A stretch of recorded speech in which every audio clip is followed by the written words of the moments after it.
Hello students, मैं सुधांशु स्वागत करता हूं आपका आशीष तिवारी यूट्यूब चैनल पर। आशा करता हूं कि आप सभी अच्छे होंगे। मैं इस चैनल के माध्यम से आप सभी के लिए लेकर आया हूं एक वीडियो लेक्चर सीरीज जो बेस है आपके बीए ऑनर्स पॉलिटिकल साइंस के सेमेस्टर सेकंड की तुलनात्मक राजनीतिक विश्लेषण में तरीके और दृष्टिकोण यानी कि methods and approaches in comparative political analysis subject की एक इंपोर्टेंट किताब पर, जो कि आपका डिसिप्लिन स्पेसिफिक कोर कोर्स यानी कि डीएससी 5 का सब्जेक्ट है। तो स्टूडेंट, अगर आप ड्यू, सोल, रेगुलर या किसी और यूनिवर्सिटी से सब्जेक्ट पढ़ रहे हैं तो इस सीरीज आपके लिए बहुत ही उपयोगी होने वाली है। इस सीरीज में हम हर चैप्टर को सिंपल भाषा में समझेंगे, इंपॉर्टेंट कॉन्सेप्ट्स को ब्रेक डाउन करेंगे और एग्जाम पॉइंट ऑफ व्यू से भी डिस्कस करेंगे।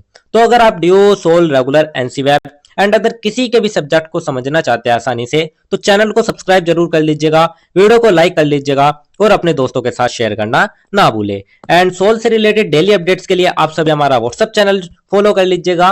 तो चलिए शुरू करते हैं। मैं आपका स्वागत करता हूं बीए ऑनर्स पॉलिटिकल साइंस के सेकंड सेमेस्टर की methods and approaches in comparative political analysis subject की यूनिट नंबर सेकंड के चैप्टर नंबर 2 की इस वीडियो लेक्चर में। इससे पहले की वीडियो में हमने यूनिट नंबर सेकंड के चैप्टर नंबर फर्स्ट को कवर किया था और आज की वीडियो में हम हमारा यूनिट नंबर सेकंड का चैप्टर नंबर 2 कवर करेंगे, जिसमें हम बात करेंगे तुलनात्मक राजनीति अध्ययन के दृष्टिकोण, राजनीतिक संस्कृति दृष्टिकोण, उपागम के बारे में। तो चलिए अब हम हमारा चैप्टर नंबर 2 को स्टार्ट कर लेते हैं। तो स्टूडेंट, एक छोटा सा सवाल, मान लीजिएगा दो देश है, भारत और जापान। तो दोनों में संविधान है, दोनों में सरकार है, दोनों में चुनाव होते हैं, लेकिन फिर भी दोनों देशों की जो राजनीति है वो इतनी अलग क्यों दिखती है? क्यों भारत में चुनाव के समय हर गली मोहल्ले में चर्चा होती है और कुछ देशों में लोग राजनीति में ज्यादा इंटरेस्ट ही नहीं लेते? तो इसका जो जवाब छिपा है वो एक बहुत ही इंटरेस्टिंग कॉन्सेप्ट में छिपाया है, जिसे हम कहते हैं हमारा पॉलिटिकल कल्चर या हमारी राजनीतिक संस्कृति। तो पॉलिटिकल कल्चर या राजनीतिक संस्कृति क्या है? तो स्टूडेंट, यह राजनीति को कैसे प्रभावित करती है, इसके प्रकार क्या है और लोकतंत्र में इसका क्या महत्व है, इन सभी के बारे में पढ़ेंगे हम हमारे चैप्टर नंबर 2 के में। तो चलिए अब हम हमारे चैप्टर नंबर 2 की जो शुरुआत है वो कर लेते हैं। तो इस चैप्टर की जो शुरुआत है वो हम सबसे पहले एक छोटी सी प्रस्तावना से कर लेते हैं। तो प्रस्तावना में हम देखेंगे, राजनीति को समझने के लिए केवल सरकार, संविधान और संस्थाओं का अध्ययन पर्याप्त नहीं होता।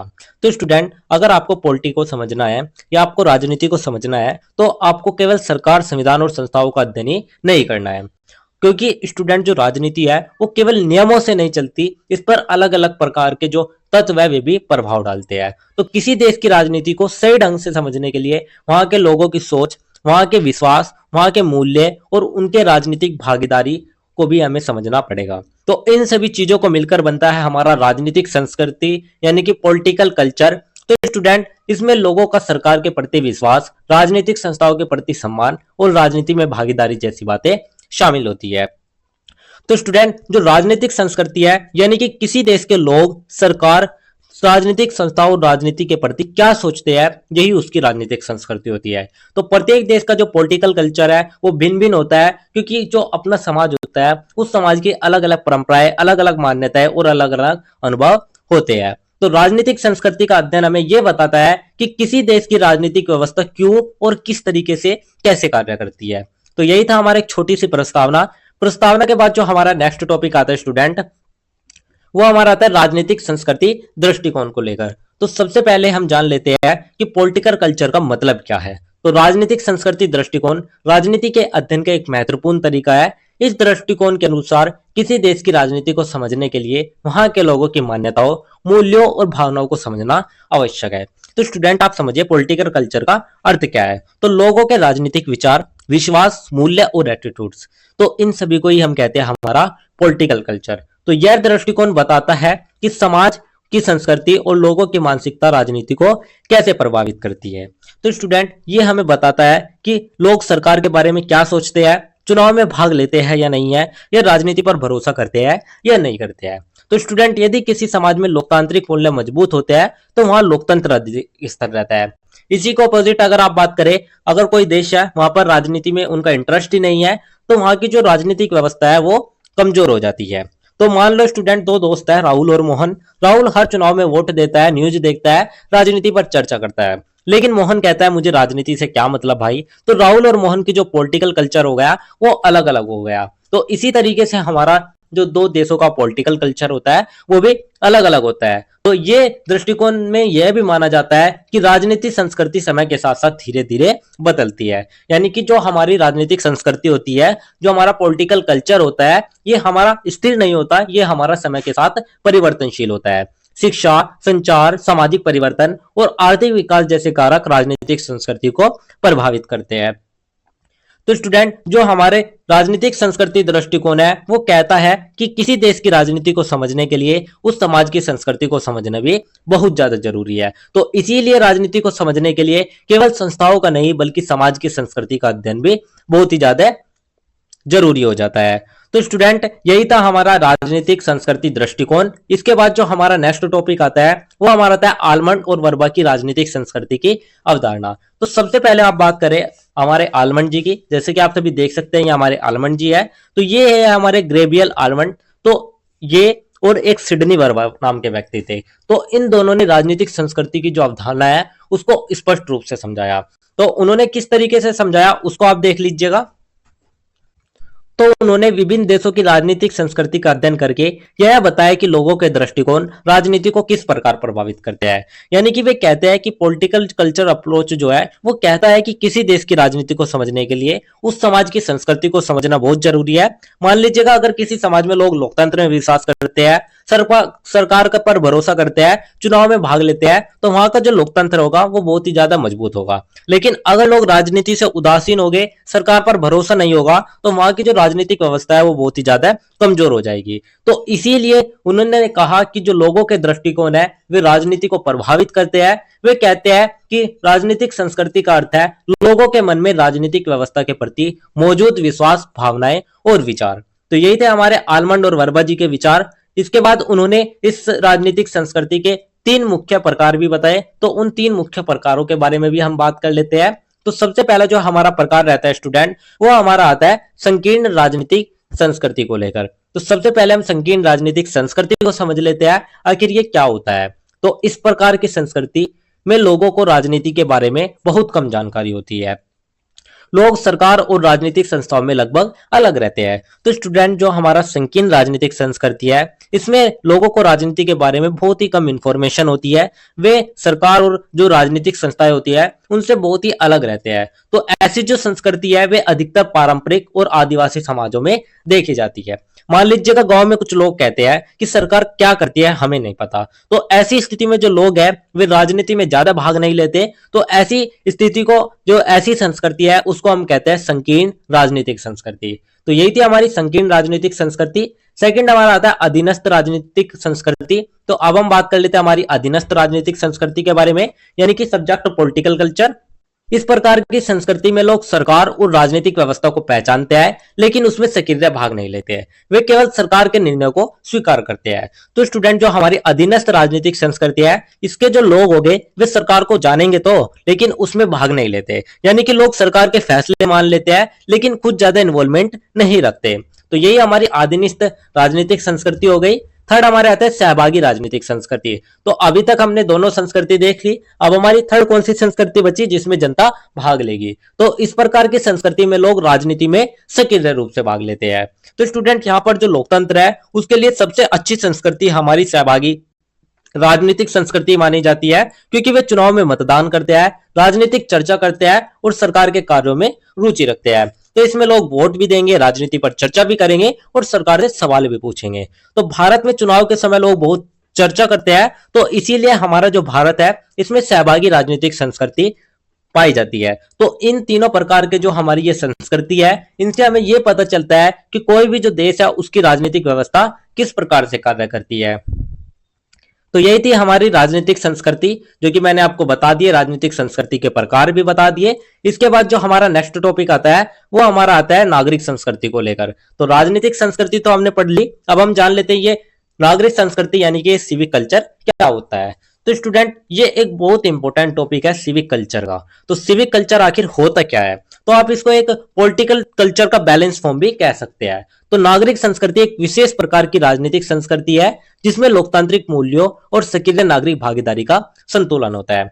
मान लीजिएगा कोई पॉलिटिकल कल्चर है तो उसके आपके तीन रूप होते हैं। फर्स्ट आपका जिसमें लोग विश्वास ही नहीं रख रहे, सेकंड आपका जिसमें लोग विश्वास रखते हैं, और बीच का एक होता है जिसमें लोग विश्वास भी रखते हैं और विश्वास नहीं भी रखते हैं, यानी कि एक बैलेंस फॉर्म। तो उसी बैलेंस फॉर्म को हम कहते हैं हमारी सिविक कल्चर, यानी कि हमारा नागरिक संस्कृति। तो इस संस्कृति में लोग राजनीति के प्रति जागरूक होते हैं और लोकतांत्रिक प्रक्रियाओं में भाग लेते हैं। तो स्टूडेंट, इसमें तीनों संस्कृतियों के कुछ कुछ तत्व शामिल होते हैं, यानी कि इसमें पैरोशियल होता है, सब्जेक्ट होता है और हमारे पार्टिसिपेंट भी होता है। यानी कि इसका मतलब ये होगा कि जो लोग हैं वे राजनीति को समझते भी है, सरकार का सम्मान भी करते हैं और जरूरत पड़ने पर अपनी राय भी रखते हैं। तो नागरिक संस्कृति में लोगों को अपने अधिकारों और कर्तव्यों दोनों का ही ज्ञान होता है। लोग सरकार की नीतियों पर ध्यान भी देते हैं और आवश्यकता होने पर अपनी राय को भी व्यक्त करते हैं। तो स्टूडेंट, इसी तरीके की जो संस्कृति है लोकतंत्र को मजबूत और स्थिर बनाती है। तो नागरिक संस्कृति लोकतांत्रिक व्यवस्था को मजबूत और स्थिर बनाती है। क्यों बनाती है? क्योंकि इसमें संकीर्ण, अधीनस्थ और सहभागी तीनों ही जो तत्व है, तीनों के जो संस्कृति के तत्व है वे मिलकर बने होते हैं। यानी कि आप कह सकते हैं कि तीनों संस्कृति के जो अच्छे तत्व है, जो मुख्य तत्व है, उनसे मिलकर ही हमारी सिविक कल्चर यानी कि नागरिक संस्कृति बनी होती है। तो इसी कारण ही जो लोकतांत्रिक देश है उसमें नागरिक संस्कृति को बहुत ही ज्यादा महत्वपूर्ण माना जाता है।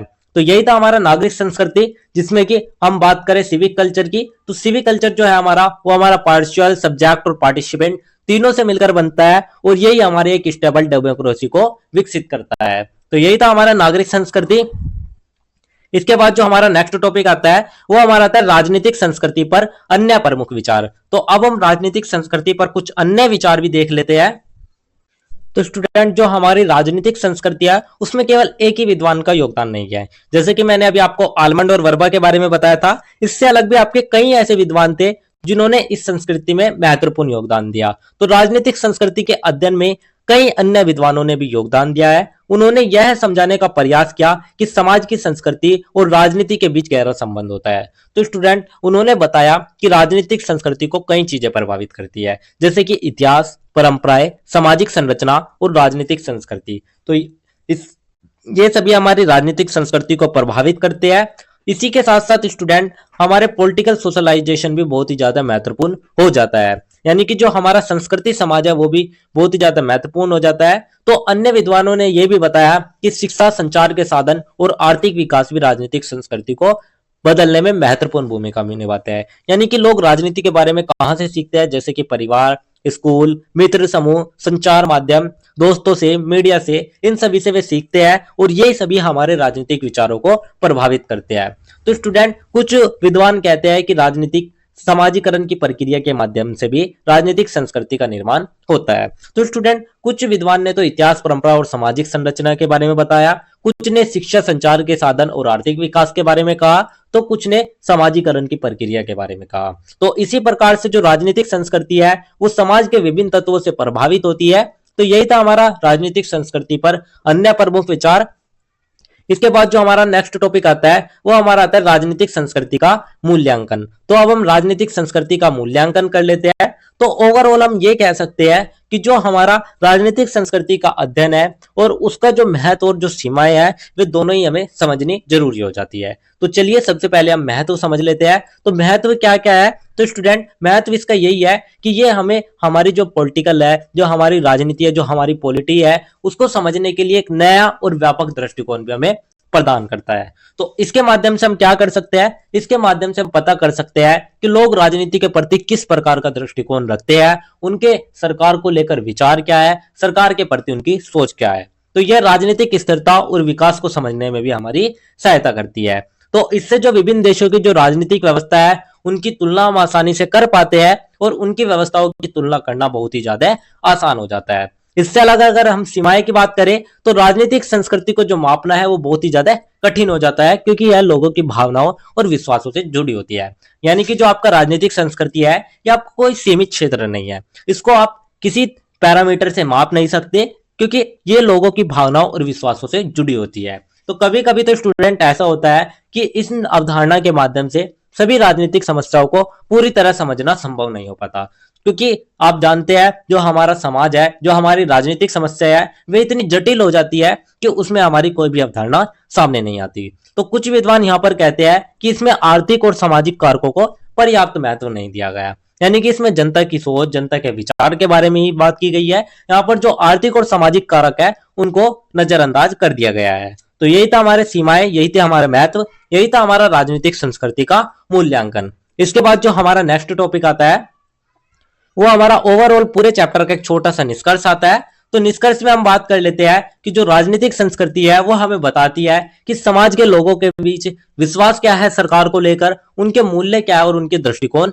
किस प्रकार से सरकार को प्रभावित करती है, राजनीति को प्रभावित करती है। तो पॉलिटिकल कल्चर अप्रोच हमें यह समझने में मदद करता है कि राजनीति केवल संस्थाओं से नहीं चलती, बल्कि राजनीति को प्रभावित करता है लोगों के विचार, उनके विश्वास और उनकी भागीदारी। तो यहीं पर जो हमारे आलमंड और वर्मा जी थे उन्होंने इसके विभिन्न प्रकार स्पष्ट करे और इसी के माध्यम से हमने जो हमारी राजनीतिक संस्कृति को है उसको अच्छी तरीके से समझा। तो नागरिक संस्कृति लोकतांत्रिक व्यवस्था की स्थिरता के लिए अत्यंत महत्वपूर्ण मानी जाती है, लेकिन जो हमारी ये जो संस्कृति है इसकी कुछ सीमाएं भी है, फिर भी इसका जो महत्व है वो बहुत ही ज्यादा हो जाता है। तो अगर किसी देश में लोकतांत्रिक मूल्य मजबूत हो तो वहां लोकतंत्र भी मजबूत होता है। इसीलिए जो हमारा तुलनात्मक राजनीति है उसमें पॉलिटिकल कल्चर अप्रोच बहुत ही ज्यादा महत्वपूर्ण माना जाता है। तो स्टूडेंट यही था हमारा एक छोटा सा निष्कर्ष, जिसके साथ ही हमारा यूनिट नंबर सेकंड का चैप्टर नंबर 2 भी कंप्लीट होता है। तो ये था हमारा सेकंड यूनिट का चैप्टर नंबर 2, जिसके इंपॉर्टेंट टॉपिक्स मैंने आपको शॉर्ट्स में एक्सप्लेन कर दिए हैं। अगर किसी भी स्टूडेंट को ये नोट्स चाहिए होंगे तो आप हमारे टेलीग्राम चैनल को ज्वाइन कर लीजिएगा, वहां आपको ये नोट्स मिल जाएंगे। एंड अगर किसी भी स्टूडेंट का कोई भी डाउट या क्वेरी होती है तो आप हमारे कमेंट सेक्शन में या इंस्टा पेज को फॉलो करके भी पूछ सकते हैं। डेली अपडेट्स के लिए आप सभी हमारा व्हाट्सएप चैनल ज्वाइन कर लीजिएगा। और अगर आपको लेक्चर उपयोगी लगा तो वीडियो को लाइक करें, चैनल को सब्सक्राइब करें और अगले अध्याय के लिए तैयार रहिएगा, जहां हम बात करेंगे हमारा यूनिट नंबर सेकंड का चैप्टर नंबर 3 नव संस्थावाद के बारे में। तो आप सभी का बहुत बहुत धन्यवाद, मिलते हैं नेक्स्ट वीडियो में।